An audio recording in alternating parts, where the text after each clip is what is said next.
Hello, hello, everybody. We're here for another Wet Ink Wednesday. That's where I'm going to talk to somebody that I'm working with on a project, but Jabari Weathers is here. We're going to talk about a lot of stuff that they've been up to, arting for the biggest companies around, teaching classes, inspirations behind, it's getting into the 18th century costuming. I don't know. We'll ask if that happened. Jabari, welcome. Hi, it's good to have to be back. Thanks, Yeah, it's Matthew. been a couple years, and I think we Yeah, talked a lot about horror and the philosophy of horror games because we were uh, talking about home at the time. But yeah. that's been, and I think the last time we talked, I believe 500-Year-Old Vampire had just come out, so which is has your cover on it. It's a big inspiration for me to ask you to do the cover of this book that we're going to talk about today. But we'll get to that in a second. What I want to ask you, I've been asking everybody this calendar year. My starter question is like when you think of because you play role playing games. You're not just an artist. You're here. Well, you're teaching. You're play. You're a player. You're a player. And Yeah. Mm.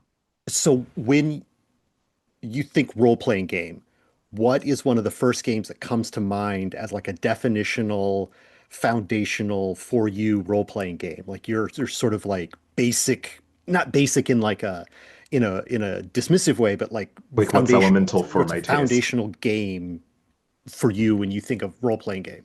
Blades in the Dark, Bluebeard's Bride, Oh yeah, For the yeah. Queen. Those three. Those three. I mean, that's a solid foundation of storytelling and weirdness and let the players get themselves in trouble kind of games. Yep. And I think somewhere in there also Dungeons and Dragons 3.5 specifically Yeah, because that's what I cut my teeth on. But sure.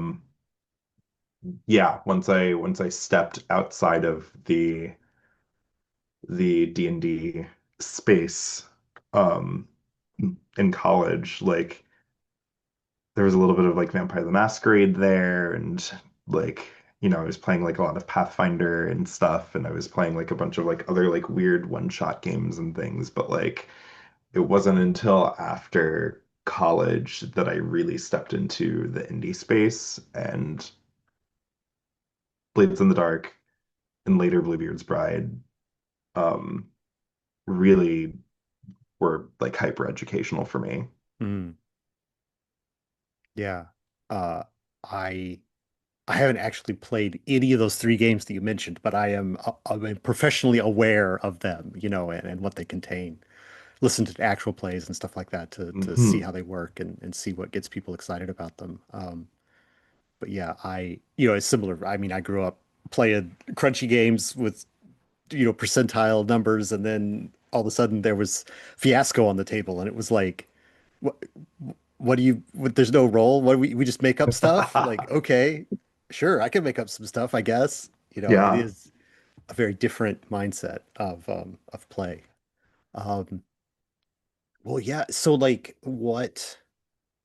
I don't know. I don't know.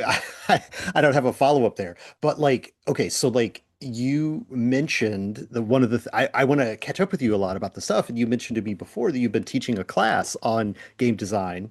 You Hmm. mentioned that to me. So like I assume that then like this is like you put some of these game like do you have like a curriculum of like here are 10 games that we're going to break down and like and what they do and here's the one that uses percentile and that's a way to do games and then here's the one that does prompt storytelling and that's a way to do games. Is it So as that would be my first thought to organize a course like that to show somebody what is possible, but how do you set up your education or the education for the students? it's really tough because so the class in question is a class called Role-Playing Games, and it is about making role-playing and storytelling games. And because it's about making the games, like there needs to be time to make these games and test them, more Yeah. importantly. Um, and so I could just talk through like what the syllabus looks like. This is the first year that it's run. This is the first semester that it's run, in fact, that just ended. I'm in the middle of grading and like reviewing students' work and stuff, and like it's really cool to see where things landed. But the there's So I did give a few talks on like various systems and like talking about mechanics of resolution that you might see, because you can really kind of like consolidate that conversation pretty quickly when you talk about things numerically or even just like asset wise, whether you're using like dice or cards or some other randomizing factor that's numerically based. You can roll those into this like katamari of a category, and then you can talk about like, is this using a target number? And then comparing against that, like, does this have a dice pool or something that behaves similarly to a dice pool? Like,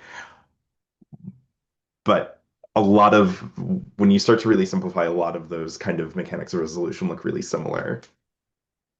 My class, um, yeah, I'll just break down how Yeah, it's yeah. structured. It's so fascinating trying to talk through this while I'm also doing like my postmortem on semester one, right? Um, so the way that it's structured, it was a 15, there's 16 weeks um for the class, 15 of them where we actually met, and then there's, like spring break in there somewhere. Like about halfway through the semester. And across that, I had a one class that was just devoted to talking about um mechanics of resolution and like a lot of the structural things that I see in role playing and in storytelling games. Um there were multiple classes where we had in-class demos of games. So I was running a demo, and I think in one case we actually split up to have me running one table, and then one of these students was also running a table of one of the games that we were demoing. And so the in class for the first half of the semester, we were doing demos like every week or every other week, I believe. Hmm. And so we played for the Queen, which a few people I think would debate is not a role-playing game. It's a storytelling game, and I see the argument for that, but I think it's a really weird role-playing game that I'm very glad is as popular as it is because I think it ramps a lot of people into things that I wish Yeah, would be prioritized in the idea of role-playing for people. I think it makes the idea of role-playing less intimidating. yeah. I, I mean, Um, there's, I mean, obviously I see what you're saying, but like, I mean, there's so many games that are on that edge. Like in Microscope, you don't own a yeah. character, and in many people would still call that a role-playing game. And Hmm. then the a Quiet Year is again, you're not in charge Yep. of any one particular character, but you're that communal story building process, and like they're Hall of so Magic. adjacent to role-playing that, I think it's very easy to loop those in. Yeah. Yeah. Yeah. And I think that there's a focus and eloquence in that game that felt really important for me to introduce students to try to get them to think outside of like dice roll and target number and like everything that you can do is determined by rolling a die rather than thinking in the direction of like offering meaningful choices to players and Mm, shaping the decisions that players are making at the table, and the stories that they're telling around something thematically resonant. And that's like what your game is about. Um, so started with For the Queen. Then we looked at a bunch of like one page and two-page games. So like a lot of Grant Howitt stuff. yeah. For example, we looked at Lasers and Feelings by John Harper. Um, we looked at All Out of Gum, which is such an absurd game. I don't know if you're familiar. I mean, based on the title, it has to be some They Live thing where I you've run out of mean, bubble gum and now it's time to do something else. yeah, you play a group of like like 80s action protagonists um who are good at kicking ass, Hmm. of course.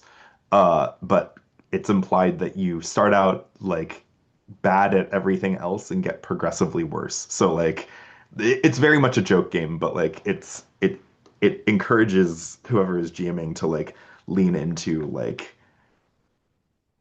like put someone in a room and get them to like open a door and like they'll struggle with it. And like I don't always love this kind of like jokey design, but it was worth examining like the bit that this game put forward Yeah, specifically. Um, so we were looking at two-page games like this. Then the next week, we looked at Lady Blackbird by John Harper. Um, because that game does such a great job of like giving really strong hooks and ramps into its fiction yeah. while also becoming something very much of its own for each table that picks that up.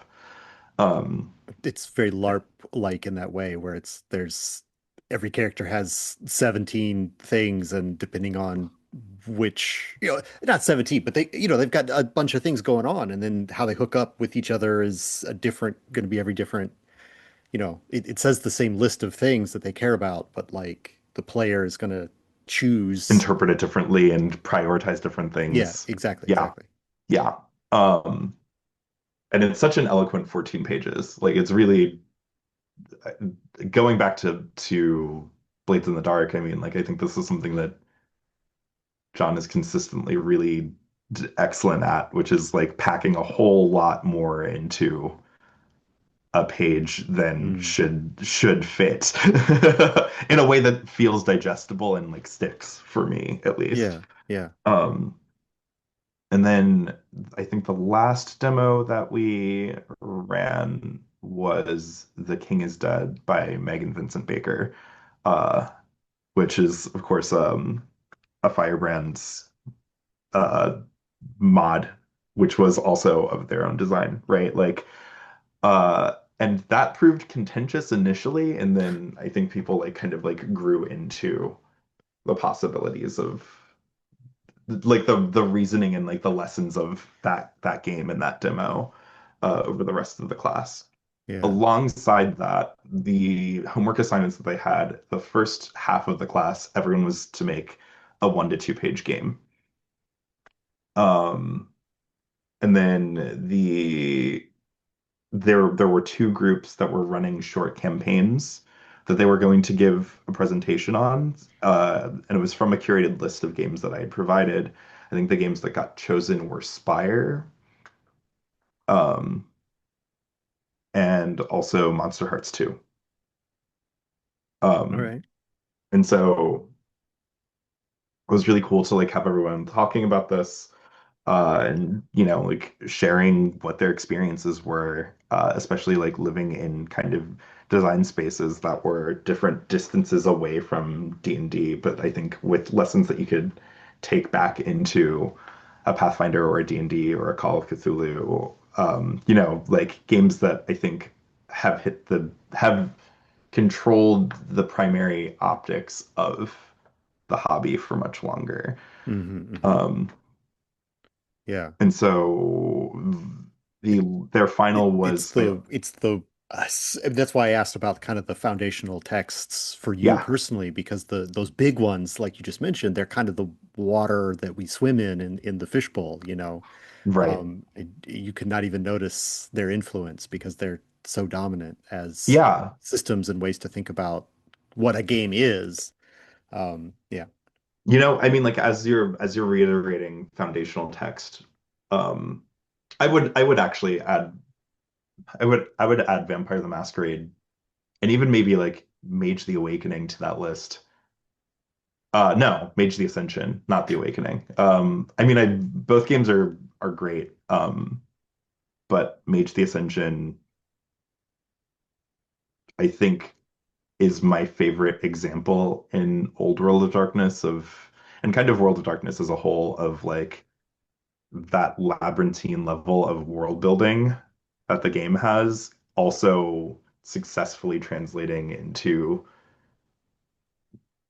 gameable behaviors. Mm. The conceit of trying to like be subtle with your magic use, even though you can kind of like bullshit do anything, and the idea of like paradox ruining you if you push it too hard, I think really translates to something very tangible for the players to hook onto when they're making their decisions in game. Yeah. Yeah. So I imagine that you have, I mean, I don't know too much about Mage, but I could talk.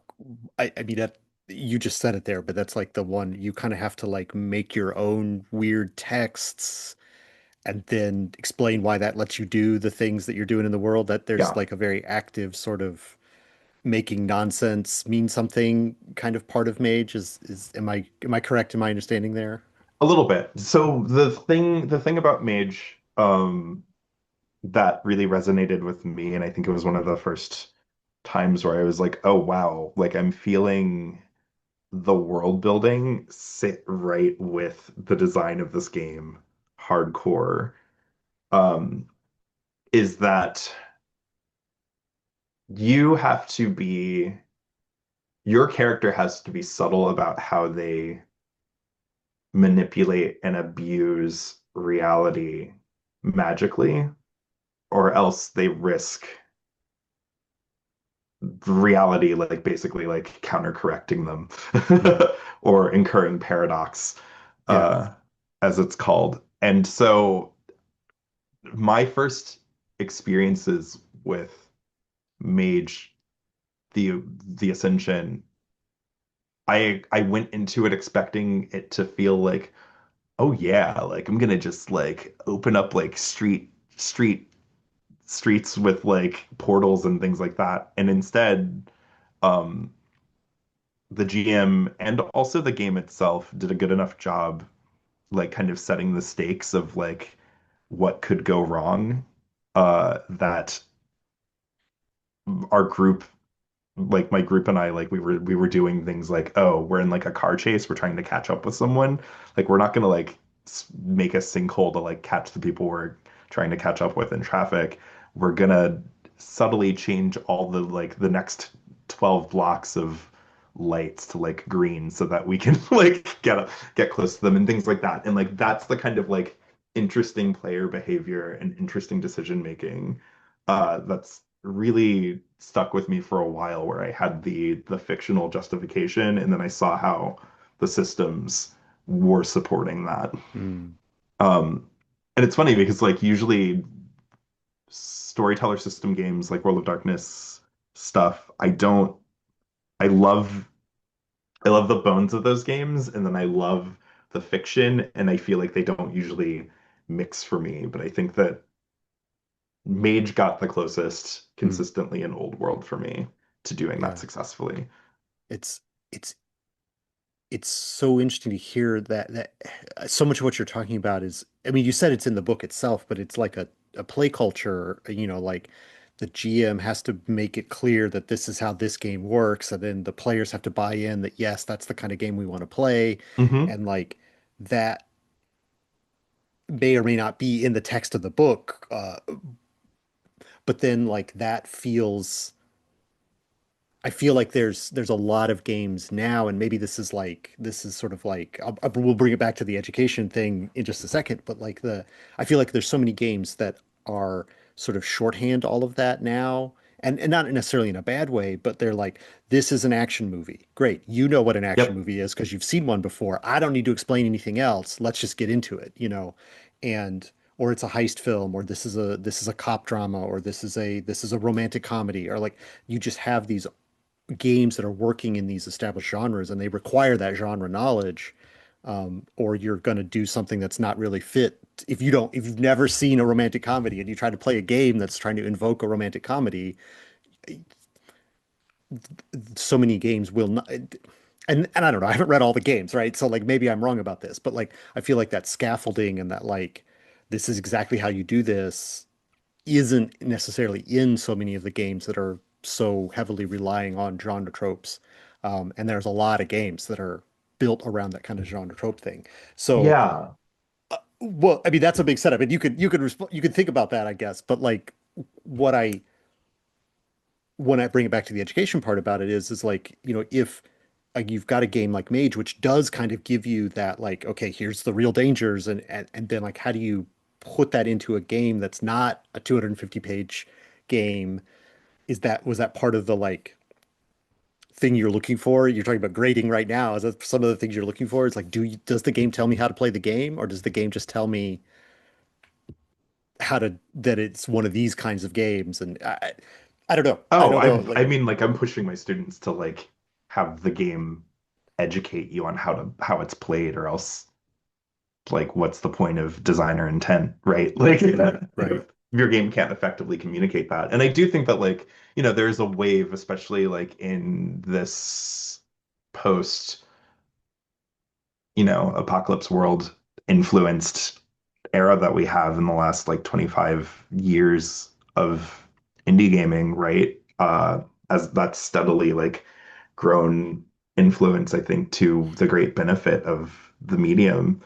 Um, what I refer to as like emulative design, like Mm, emulating a particular usually genre, but even more so like usual example of a genre, like within a genre.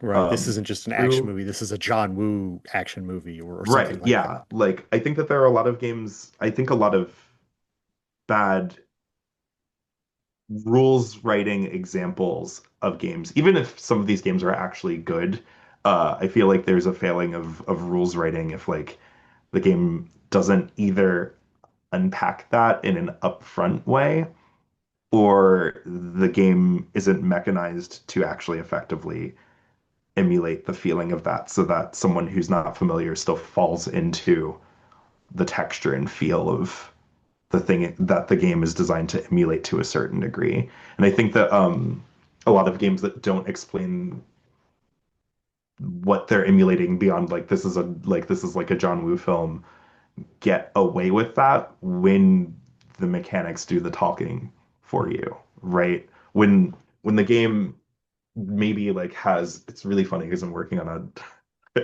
I've been quietly working away on like a love letter to John Woo as like one shot thing that I like bounce back and forth between. So it's like on my mind, but like if the game doesn't,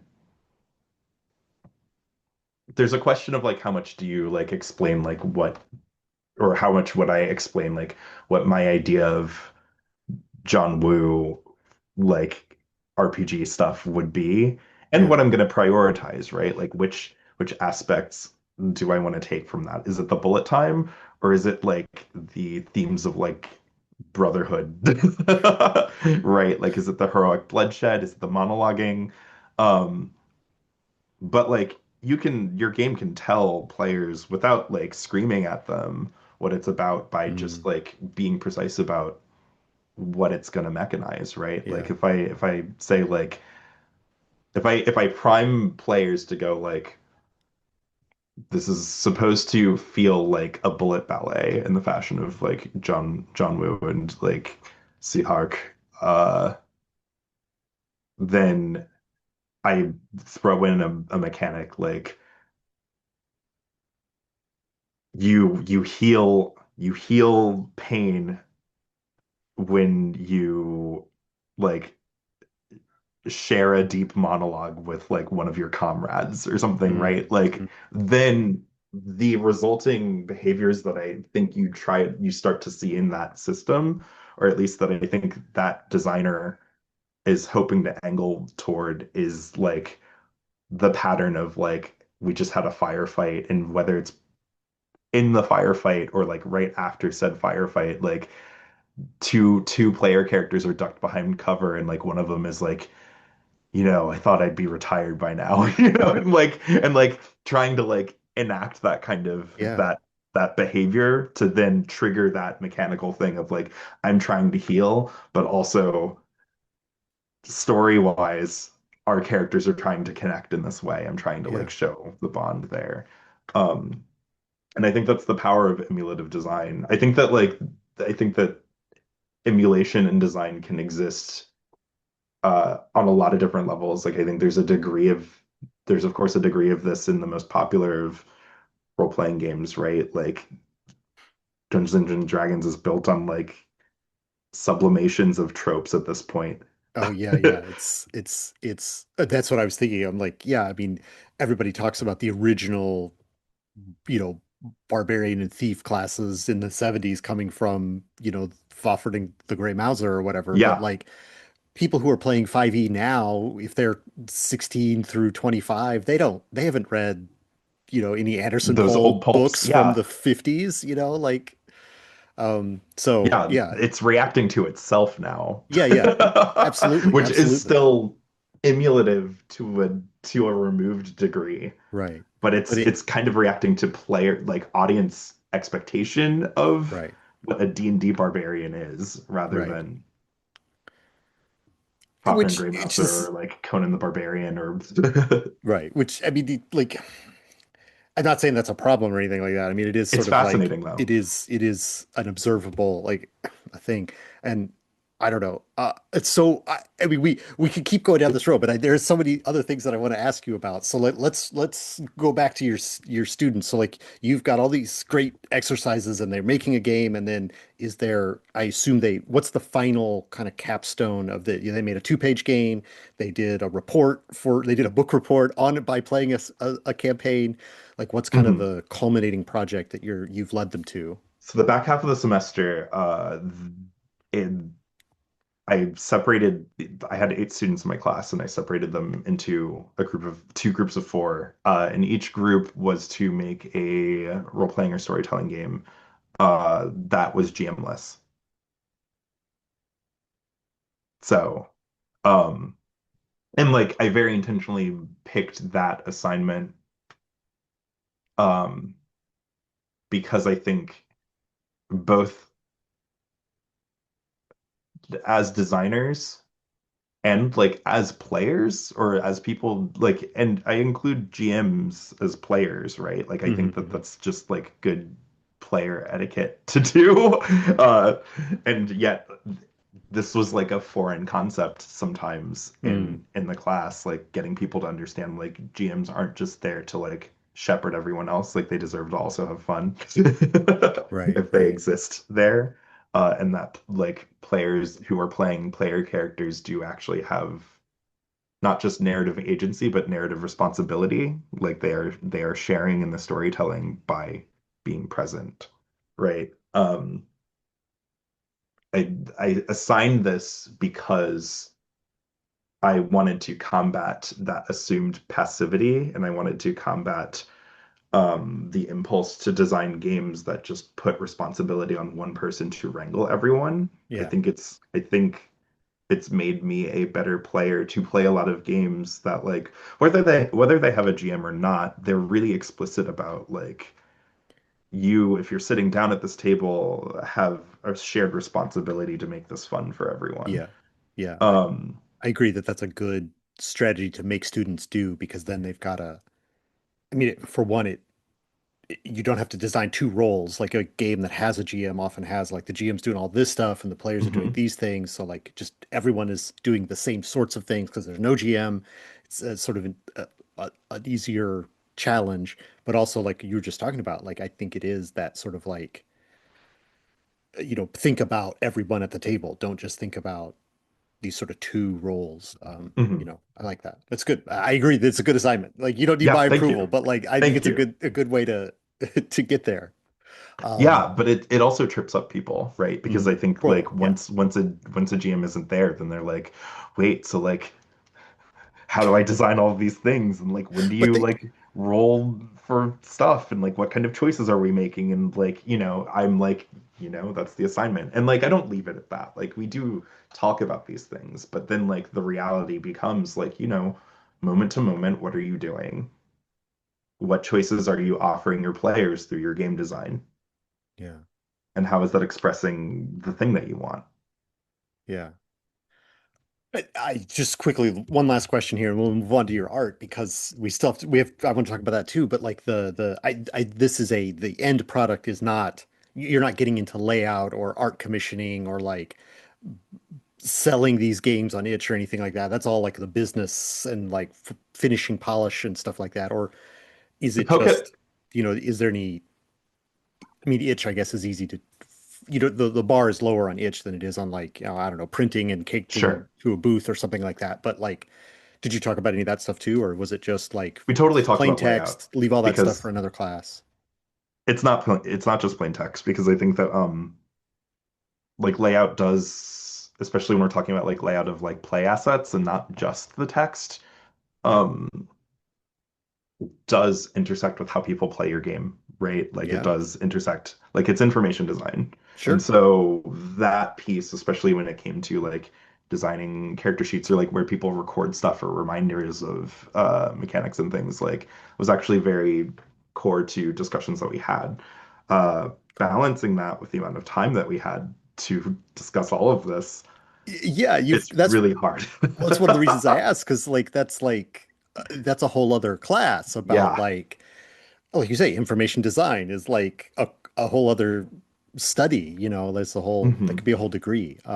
So yeah, it's but uh, I've this is great. Thank you for taking me through this class, little mini, 20-minute version of your 16-week course. Uh, it sounds great. Thank you. I'm glad that it does. Yeah, I hope you get to do it many more semesters. My fingers are crossed. Yeah. Uh, Oh, right. I want to ask you about art because you're maybe perhaps primarily known as an artist, primarily consider yourself an artist, and you got to do some art. I mean, we won't beat around the bush. You did some art for WotC, like for Wizards of the Coast, and Magic the Gathering, like the biggest nerd game out there. Like that is I mean, I'm certainly by dollars, it's like the biggest nerd game, but also like biggest player base and like when you're out of the video game realm, I mean, there's nothing bigger than Magic, I don't Hmm. think.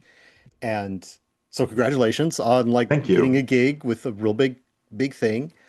I I I I have no idea what that's like. Like I know I mean, it just, I imagine a world of NDAs and like lots of notes and, Yep. very specific, like your original will be these dimensions with this many things because that's how we've, over the last 50 years, not 50 years, but 30 years, we figured out exactly what we need from you to process this out 1,000 times. And then there's like, so anyway, I imagine it's very controlled and very precise as opposed to the way I usually work with artists, which is like, I don't know, do what you want. I mean, this is the broad category and then you turn it in and it's like, yeah, it looks great. That's why I hired you. Let's put it on the cover of a book, you know?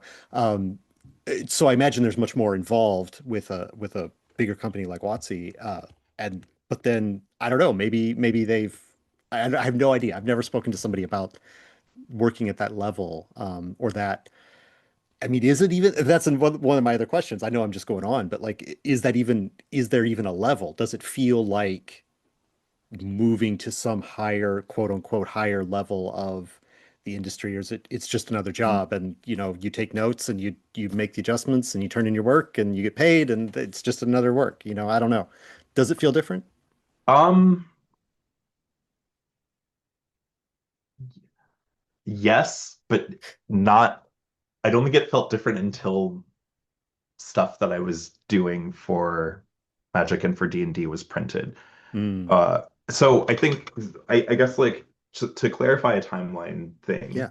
right? Like I think before I wrote for home, uh I had one Magic card out. It was either I know that I had one done. I think it had released like maybe 6 months to a year before. And then there was like a dry spell with magic work, but I was still doing some commissioned like D&D stuff as well. Um, and weirdly, um, similar to like kind of what happened with Wet Ink, where I wrote for y'all first and then I'm Well, doing art for you now. I well, wrote for you I did art for Zhangshi before we did home. So like you were, true. Yeah, okay. So I did but the hiring came through the from Banana. I think but we were collaborating at the time true. on that Yeah. project. So So I guess that is the more traditional arc for what I'm known for. I bring up this strange trajectory though, and like it's mapped in my brain because I think as far as our direct working relationship, I feel like me working with you started as a writer and then transitioned over to illustration. And strangely, that's what happened with Wizards of the Coast as well. Like I wrote a little bit for D&D first, Yeah. and then a little bit later did a few interior illustrations for Dungeons and Dragons. And then that same summer got approached for doing the Pride Across the Multiverse version of Mana Confluence for that secret layer. And so yeah, it's the process actually feels like I mean it's a little more specific, it's a little more I think like regimented. They're very speaking to both Magic and D&D, there's usually a lot of concept art that's already been done Mm. by their internal team, and some freelancers who are doing concept art rather than like production art, um, to figure out like the bones of the project before they hire out freelancers to like then populate either their books or the set that they're working on, just to get everyone on the same page. So like this is how you end up with um, like Lorwyn Eclipsed, like having, like this is what elves look like, and like all of like those generic things. Like they've concepted those things out, but then like they're leaving enough room for freelancers to interpret them within a certain threshold of like, as long as it looks like this, like we want you working in your style. Yeah. Um, and then like you get really specific um prompts, right? And they'll usually say like, like we want like a few different options for this this prompt for this card. This is speaking to Magic. We want this to represent like a black card or a red card, right? Like, but So you already know even yeah, like if you know Magic, then you know like the vibe of those colors, you know. even if you don't, there's a lot of onboarding in terms of explaining what they are. So like if you don't know what a black card is, like they do a really good job of saying like this is the palette associated with it. These are the vibes Mm. generally associated with a black card. And then here specifically is like the description of the thing we need depicted. Yeah. Um, so I think that the Magic team does a really good job of that. Um, D&D is a little bit, I don't think it's looser. I think that like the prompts that I've gotten from D&D feel a little bit more sprawling on average, um, which sometimes is like really challenging. Um, but it's always like really exciting to work through. Like I think that there's some really cool stuff that I've been able to do over the years in both camps. Um, but Magic feels like generally pretty trim. Uh, and interesting. I think like one of the other interesting things about like working for Wizards is that like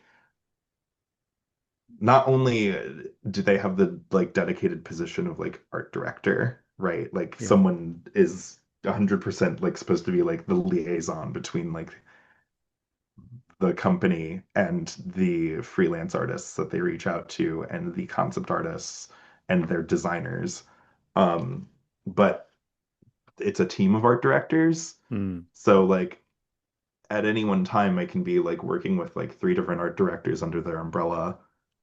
Um, who have like hired me for different cards for different reasons or like see different things in my work. Ooh. Uh, and like it's been interesting sometimes like having the contrasting conversations that have like led to why each one picked me for a Yeah. certain thing or like what they're seeing or what they're looking for from me. I bet that is an interesting experience to have.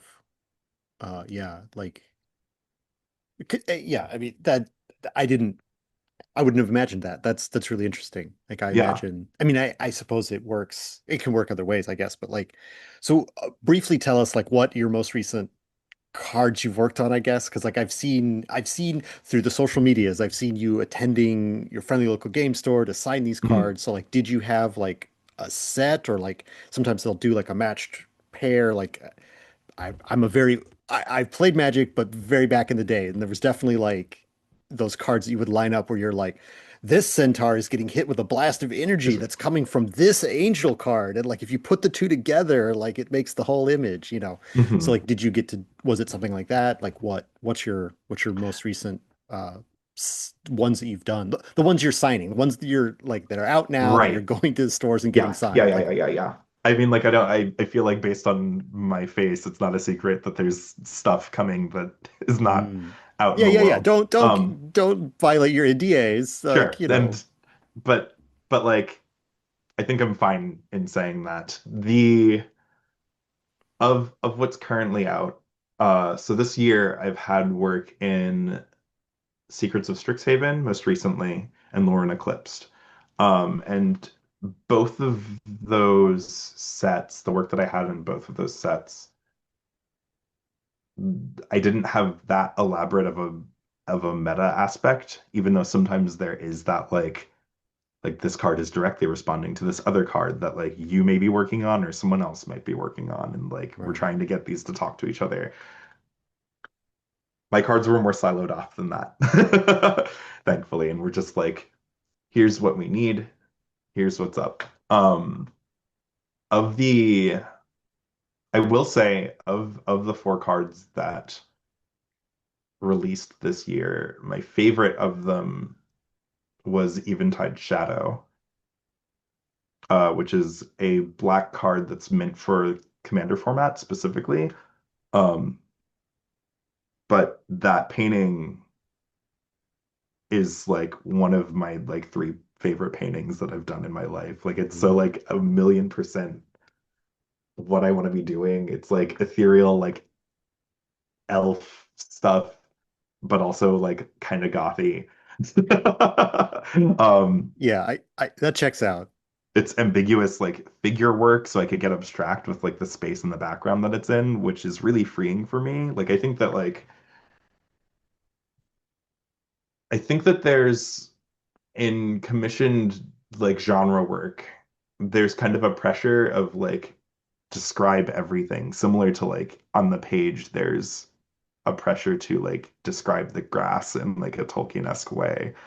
Um, and my brain lights up when I can get abstract about a background, not because I'm like trying to be lazy about it, but because like I can pour so much energy into like With the character and like how they're interacting with like what their emotion is or like how they're interacting with like the magical aspect. Like those are the things that like set my brain on fire. yeah. Um, I so well, I'm reading right now a big thick privateer press game and the sometimes the artist has drawn logs and trees and hills in the background and sometimes they've drawn smoke in the background of the character. You know, it's like oh, this is whatever. It's the it's some of what you're talking about, right? About like mhm. that this character in the front is here. It's doing its thing. Don't worry about the background. It's so And even beyond that, I mean, like sometimes when I get a prompt where it's not don't worry about the background, but like abstract the background or like meld the background with the character, hmm. it's really exciting to me. And something I think in my career that I'm sort of like slowly trying to angle toward. And I think the answer to this is like I need to find more time to make personal work that does this. Hmm. Um, is like having that like the surrounding abstraction like interact with like characters in an image in a particular way. This is something that like are you familiar with Rebecca Gay? No. So Rebecca Gay currently like is like very heavily in the fine art world, but she's a renowned Magic the Gathering artist and has been doing work for Magic again recently. or like Scott Fisher is another long-standing magic artist. These are two illustrators who in the fantasy gaming world I deeply look up to. Um, and my some of my favorite work from them does this thing where they have figures that are interacting with like moments of abstraction or even total abstraction of a background. That's kind of like I'm oversimplifying here, but it's kind of like what you might see in like stuff from Klimt or from like Mm, Muka, where the things surrounding it's not a typical background as much as like its abstraction and its pattern and its color in a really thoughtful way, but it's not a clear space, yet it does feel entirely appropriate for the genre work that they were hired to do. mm, mm, Um, and something that I kind of struggle with is permitting myself to lean there. Like mm. it's because I think that like a lot of prompts that I'm asked for are like very literal for understandable reason. And then on top of that, I'm like afraid to like be like, I'm gonna like make an option in my sketch that also goes there, even though in reality I'm like, that's the thing that I want to do and then I feel really strongly about. So I'm trying to like build up to do this more. And I think the reason that I love Eventide Shadow as a painting is because I felt like that was one of the paintings that I've done recently that like leans in that direction in a way and like advocates for that direction effectively. I'm gonna go look at it right now. The other interesting thing about that card is that there isn't you don't see the whole art on the finished card. And that was a calculated choice on my end. There's your name There's down there in the corner. so you're probably I'm assuming you found the card art, Yeah, the right? card. The card is what I'm looking at. All right, so I'm gonna send a link to you of the the full art, which is on my website. And you can see how there's like hints at an environment, right? Like, Yeah, yeah. I mean the card kind of cuts off a lot of this bottom. There's like, I don't know, frosty or shadowy plants at the bottom that mhm. uh is is the figure rising from the plants? Is the figure I can see what you're saying, very much about that sort of like the interaction is uncertain, unclear, somewhat. But it's there. It's a suggestion. Yeah. And I think it feels compositionally complete, even if the reality of it is ambiguous.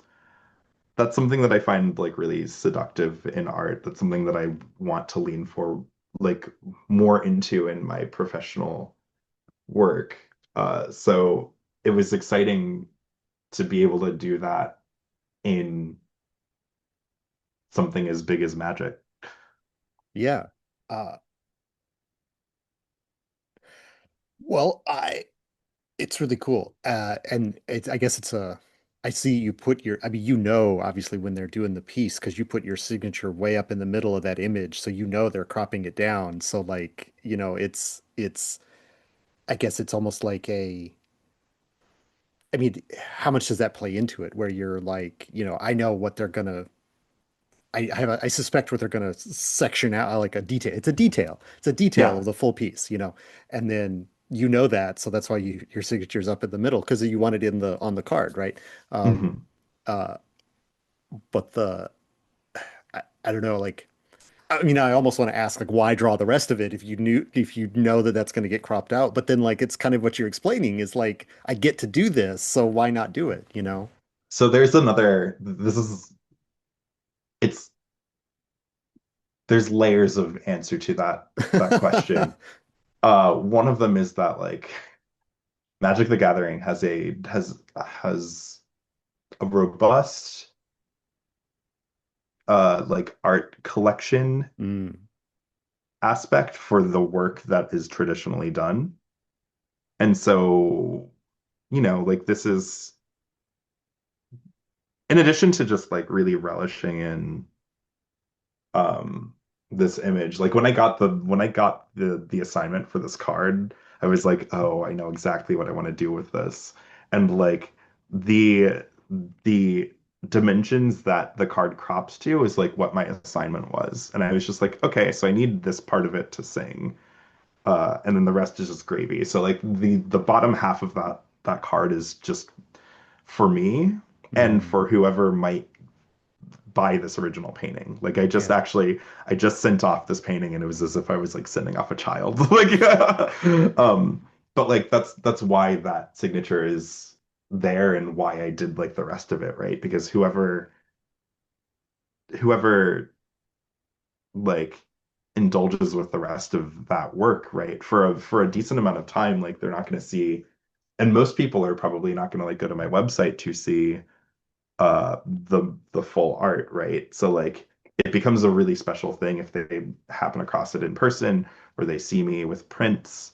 Yeah. Um, or you know, they do go to my site and they're like, oh, there's so much more to this piece that I didn't see. Yeah. And that kind of connection leads me to kind of the last question that I want to ask you about Mhm. doing this work for Magic. Like I mentioned, I mentioned I've seen you on social media going to events and you're there and you've got prints on the table in front of you. I, but like, are you connecting? Are you fine? Is it just, I, an event like that, are you having people that come? Because I think of the sort of the average Magic player as being very different from the kind of person who would want to meet the artist. And it's always it's a straw man, right? The sort of person that's like, give me the cards. I'm here for the set collection of the like best move because this card that nobody cares about, I've discovered the secret way to like make it maximize in my deck or whatever. And that's sort of a different way to collect Magic cards than I want to meet the artist who did this card because I see so much in this bit, or I'm into the story that's world. So like Mhm. I imagine there are those players or there are those people who would come to an event and buy a print or want you to sign a card, but they've got to be a lot fewer, I would imagine, right? So like, who are you connecting with when you go to the live events, and are there signing? Like, what are you? Is it just somebody's like, ooh, this card, any card that a real human will sign is good, or are there people who are like, no, this what I want to see the rest of this picture. What's because it spoke to me. I don't know who you're getting to meet at these local events. It's a whole range, right? You know, Yeah, like any fandom has like any like a huge range of personalities and like there is a lot of interesting meta in terms of like how how the fandom connects to certain art, right? Like there is I think that there is a decent influence on like the mechanical quality of a card affecting how much attention that art will get. Um, at the same time, in general, I find like at a baseline, the Magic community is just like really engaged with their artists. They're really passionate about um the artwork that's made for the game. I think that they do get excited on a fundamental level about seeing like traditionally done work or really well done work if it's, you know, like digitally rendered. I think that they do get to know the artist's work on the games and they're really like I found the Magic fandom like really supportive in a that's way that great. like it's exciting but it like threw me um and it's very moving. I I it's something I feel a lot of gratitude around. Like I think that a lot of Magic fans are really sweet that I've encountered in person. Yeah, Um, even when they're like, you know, like this isn't, you know, like my favorite card or something, like they I think they are pretty visually literate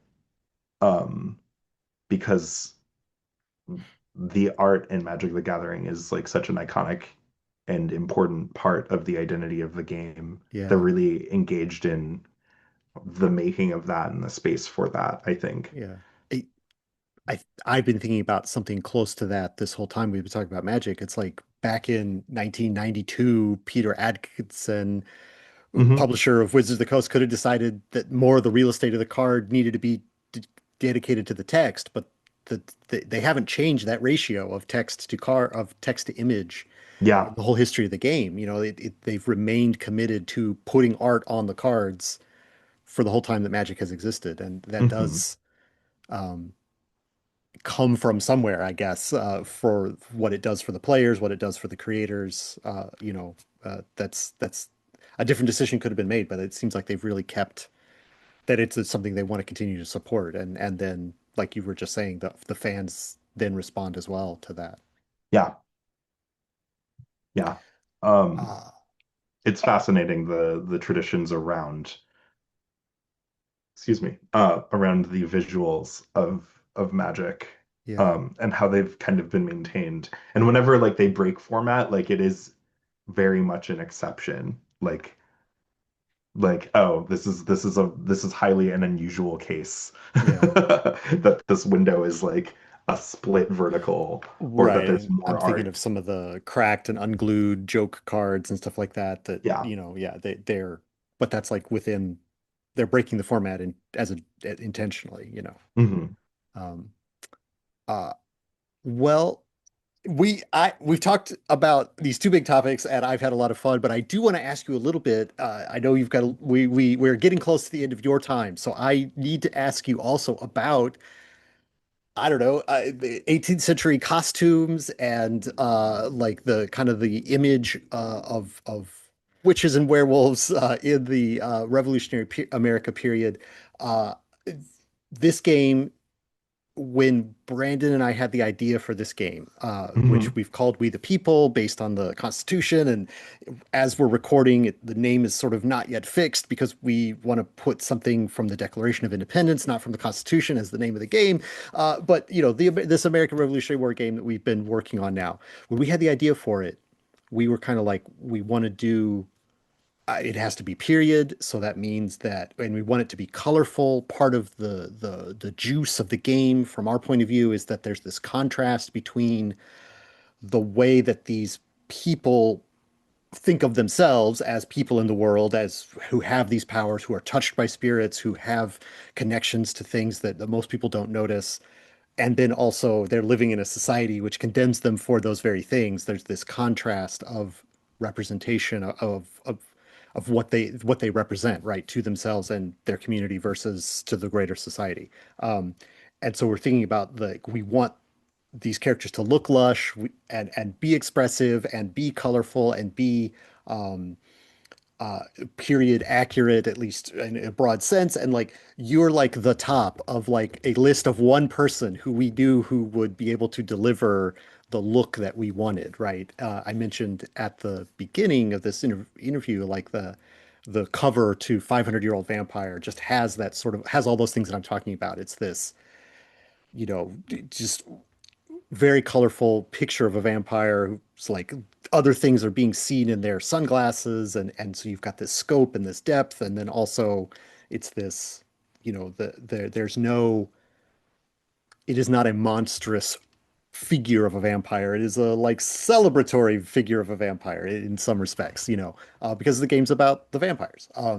So anyway, all that's in my brain, and I'm very grateful that because I made a list of one person who could do this job, you said yes to doing this work, the cover and some of our character illustrations. So thank you for being part of this project. It's been a great to just send you, you were talking about art direction, to be an art director for you of this project and send you ideas and see them come back as like, yeah, that looks great. It's Thank been you for trusting me with it.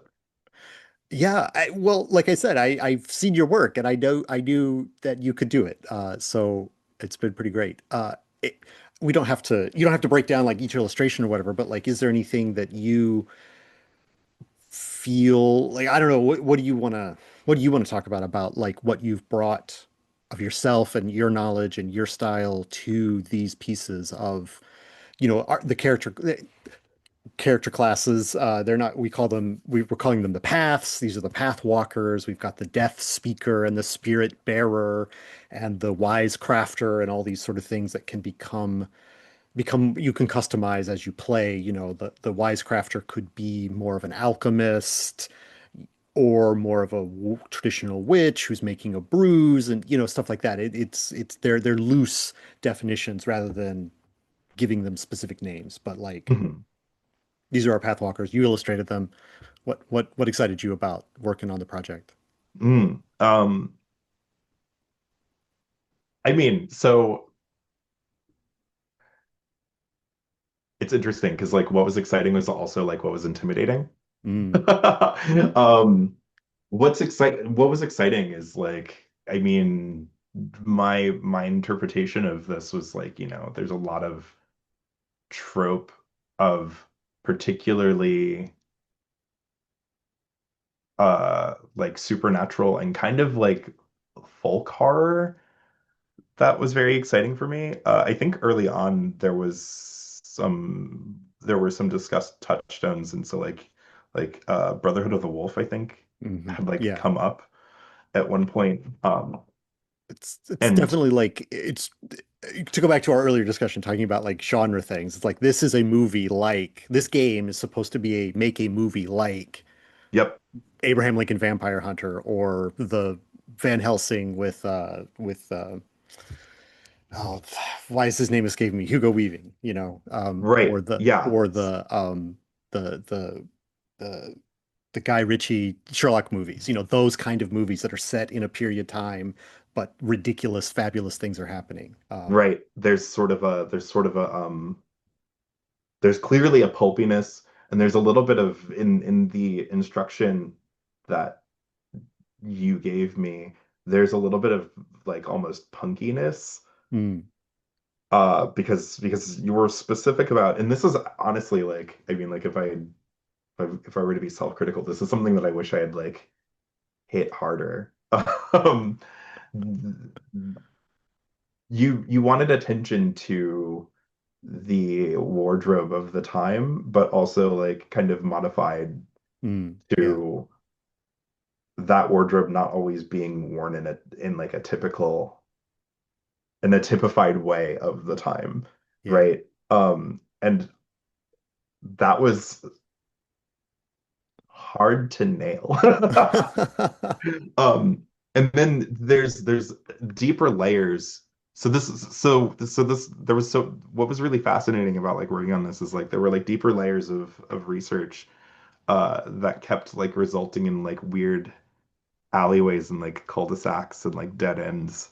Um, and this might just be like my limited powers of researching things personally. When I'm doing like period work, often I'll consult a book called What People Wore When as one of my first layers of research. And usually that book does like not fail me. And I think it still helped me pick a direction here. But it was a little bit like less specific this time than where I want to go. And like I think the reason for that is because we're talking about specifically uh colonial American clothing and not Europe. Um, Right.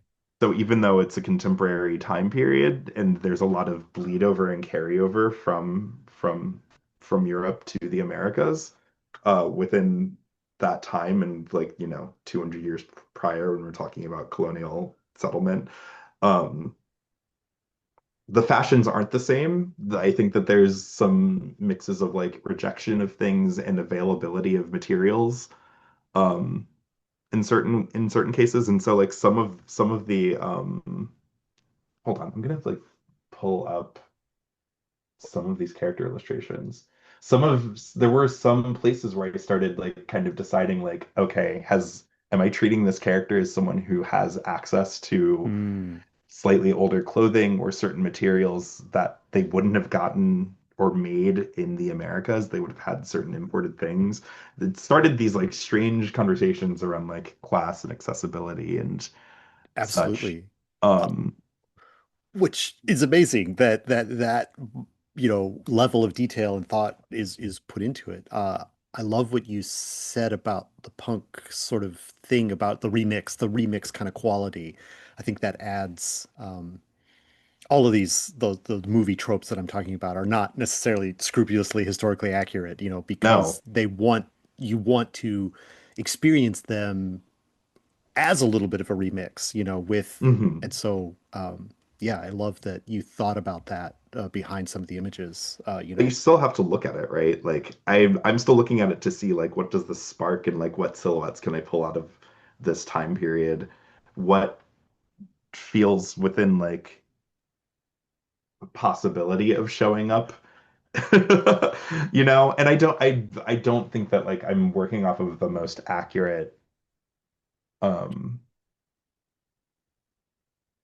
the most accurate templates in terms of like the things that I chose. And I think that like there are some cases where like some of the wardrobe that I ended up portraying, like I would scoot forward by like 50 years or like even sometimes like 75 or 100 years. Um, and there were other cases. I'm trying to think of like, I think that's fine to have this sort of, like I said, the remix quality of it, where it's yeah, like, because unless you are, I mean, there is sort of a quality, there's sort of like a some sort of um, virtue in like getting all the details right when you do a project that is set in any period time, or even present time. I mean, like setting things in the 1990s now have like style guides, I'm sure, like hmm, that hat didn't come out until 2001, so you can't put it right, in this 1990s movie, like that kind of stuff. But the vast majority of people who will interact with it don't have that knowledge and aren't applying that scrupulous detail to it. So I think it's fine to have this, within a target of a few little period. Um, you know, Anything like pre-Victorian is probably fine hmm, in terms of style and stuff like that, because um, you know, we're not necessarily no part of the book is applying that kind of rigorous specificity to the details, right, because it isn't attempting to be that kind of a project. yeah. I Yeah. mean, it was fun trying to figure out like what the right line was and like what felt right. I'm looking at the Spirit Bearer right now on my other monitor. Yeah. And this was one of those places where I was like, ah, if this person were real, how big would I have to make the bottom side of this dress? And at what point does this become like an impediment for Mm. the kind of adventures that that player character is embarking on? You know, is it interesting to like contrast that, like there's some of the like because then you get into some of the fun of like, you referred to the Guy Ritchie Sherlock Holmes and like that film's take on Irene Adler. For example, like Rachel McAdams in that film and her wardrobe is such a contrast to um some of the feats that we watch her pull off. I think the same is true of Sherlock himself, Hmm. for sure. And then there's like more subtle things where like I would find certain reference. I'm looking at this character's like sleeves, and like I'd have I'd find something that gave me permission to like look at this, and like render sleeves a certain way, but then like I would think about sleeves on like pieces of wardrobe that I have or that like I have seen in like contemporary stuff. So like or it's just like those are very I feel like I feel like the sleeves on this particular fit for her look like they're a really thick material. Like they look kind of like leather, compared to the rest of her dress and outfit. Um, and I know for a fact that even though I was finding a lot of vague period stuff that um, had these shapes and silhouettes, um, I was also thinking about like the 70s, 80s, and like 90s, like punk scene and like goth scene and stuff like that for this character. That wasn't for everyone. But I was like subliminally pouring that into like how the sleeves sat on her, or like Mm, how the shoulder, or like the shape of the hood was sitting. Like I'm thinking about people who are hearkening back to an exaggerated version of like 18th century garb, yeah. in the way Yeah. that you would for like a Ren fair, where it's like this is very modern. We're Yeah. playing with like weird anachronism, but it feels appropriate for the pulp and the fantasy that you're pursuing. But you sort of can't Absolutely. you can't get there without drinking in, or I can't. I think some people totally can, but I couldn't get to that fantasy without trying to drink in the reality of it. Right. Um, and it's interesting. Sorry. No, I was just going to say, like, the thought process that you're describing right now is like this is why you were on the top of the short list of one person that I thought would be able to do this because that's exactly the kind of getting of the project about like the vibe and the uh we want it to look good but also fun and yeah you're describing exactly the what I would say is the right process to get there. Yeah, so Thank you. yeah. There's also like it's interesting, like it's fascinating like having like hindsight, because there's parts of me that are like, should I have done ink drawings? Mm, But like I think that part of the reason that I had like leaned away from like a more line-based style is because you also had Justin on, who was working in yeah. like pen and ink. Uh Yeah.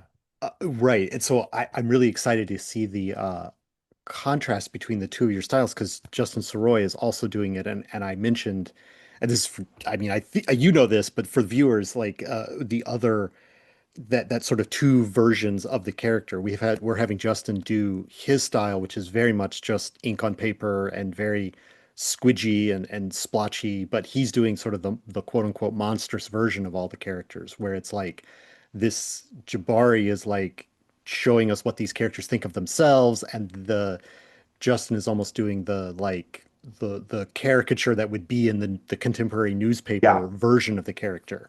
And so they're going to look rougher and more extreme in some of their monstrous features or whatever. And so like yeah, that like it's appropriate to have the painted and ink wash and stuff like that of your style versus that sort of black and white of his style, which is it's the reduction of the character into a caricature, yeah. literally on the page. That's the high concept that I as art director have come up with, and I hopefully we will land it all once all the pieces are there, and the text complementing it and everything like that. It's a ambitious thing to try and do, I think. I'm But so excited to see it. yeah. I'm truly excited. Um, I know you don't have, you're almost at the end of your time. So do you quickly want to say anything about the cover that you worked on? Because you also did the cover for the book. oh, the Again, cover was like hard. you brought in, we discussed a little bit, you had some angles, representing it was a question, like how to represent these themes, and sort of this revolutionary era. And I think we've landed in a good place with it. So I'm glad. Yeah, the cover was fascinating. Like I always get anxious about like crowd scenes and like trying to mm, like this goes back to like trying to cram a whole lot into like a whole lot of elements compositionally in something.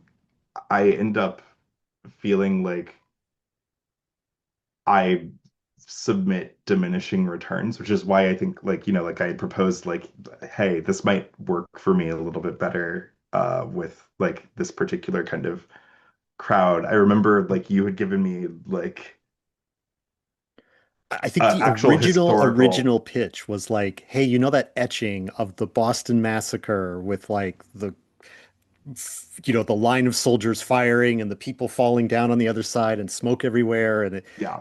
and you were like, no, I don't think so. I was just like, how about you do your version of that? And you were like, I don't know if I want to do that. Yeah, and like it wasn't because I thought that that idea was sound, and I was also like, this isn't zooming in a way that Mm, like gets me to, I think, like bring my merits to you. You mm, know, like that original image is zoomed out, and for me to like mirror that in like a really specific way, I was like, I mean, I guess I could emulate this, but I don't think that I would turn out something that I would be happy with, and I'm scared that you would also not be happy with that as a result. So I tried to like pitch something else that still existed on, the Boston streets, not literally at that same time, but like with similar tensions of upheaval. right, right. Um, Yeah, and then we had a and really fruitful back and forth about it. Yeah, I think But you've just I mean, I'll probably put a picture in the video of the cover we're talking about, but it's a sort of the viewer the view point of view of the image is from within a crowd, and you can see people from behind, in front of the view, and then up above is a woman who's got like lightning effects going on, and there's a transformed werewolf type with bloody claws, and the Old North church is in the background, with the famous for the the where the signal was given from that tower to know whether or not the English were coming by land or by sea, which yeah, led to the battles of Lexington and Concord, all that kind of stuff. So it's these elements of the original moment, but heightened by lightning and full moons and fiery torches. I So think yeah. it landed in a much pulpier place too. Like I think that I had sort of this worry of like re-emulating a documentation of the Boston Massacre in a way that like I wasn't finding. I think someone could, for sure. I think there are actually quite a few artists that could, but I wasn't able to find a way to like reconcile that as a cover, Mm, in a way that spoke to some of the fun and pulp gosh, of the wider premise. if now as we're talking, I'm like thinking about like kind of mixing the sort of street level iPhone coverage of Black Lives Matter protests and stuff from a few years ago, but like then it's the Boston Massacre is happening right over there, but like the cover is taking place in this, but I didn't have that idea at the time. I'm just having that idea now. Like that would be that's maybe too strong. I don't know. Like that's too serious almost for this particular game, which is trying to have a little more fun with the idea of revolution and fighting each other and stuff like that. Hmm. So yeah, I don't know. I think you're right. There's a way to do it, but I'm very happy with the strong perspective. The upward view and all that kind of stuff. It's good. Uh, I mean, I also wanted it to feel, you know, uh, motivating. mm, I think that I sense that that was one of the reasons that this game exists for you, like why y'all opted to design it, right? Is to kind of lift people up, people yeah. who are pushed to the margins in particular, Right. I mean, it which is it is almost everyone is in some way. explicitly not a game about like rich white men on their horses arguing with each other. It's about all the other people who were involved in the revolution, right? Both Yeah. historical and your imagination. So yeah, it is. There's the other history has been written plenty of times, but we were deliberately making a different view of the events. Yeah. So I think that uplift cover that looking up to these characters who are claiming this power and saying that they have the ability to get to freedom is a good it's good. It's that you know they're literally being looked up to, which is the point of the game. Uh, yeah. So what I mean, I think we're close to running out of time, so I want to thank you again for doing this and being Absolutely. part of this project, and we will be bringing it to the crowdfunding later this year. Um, a Can't couple wait. months away from the time of recording, but by the time you viewer are seeing this, there'll probably be a follow link that you can follow along with this project. Today, I feel like our lives our lives, our fortunes might be what it's called. I like that bit from the end of the Declaration of Independence. I think it fits with the themes that we were just talking about. So that might be what it's called, but maybe by the time you're able to click on a link, it'll be somewhat different. I We do got to love make the that new final name. decision. We got to make the final decision. Jabari, thank you so much for your time today to talk to me about, being an educator and being an artist, working in this industry, and the some of your thoughts behind this particular project. I really value the time you've given me today, and the viewers who've watched this video. So thank you. Thank you, Matthew. And everybody who has watched this video, I don't know, what's your favorite Magic card? Like, put it in the comments. What the art, the art, the favorite, not favorite card, the favorite card art. What's really excites you? Put that in the comments so we can have a discussion about art and Magic continuing on. And thank you for watching, and we will see you in the next one.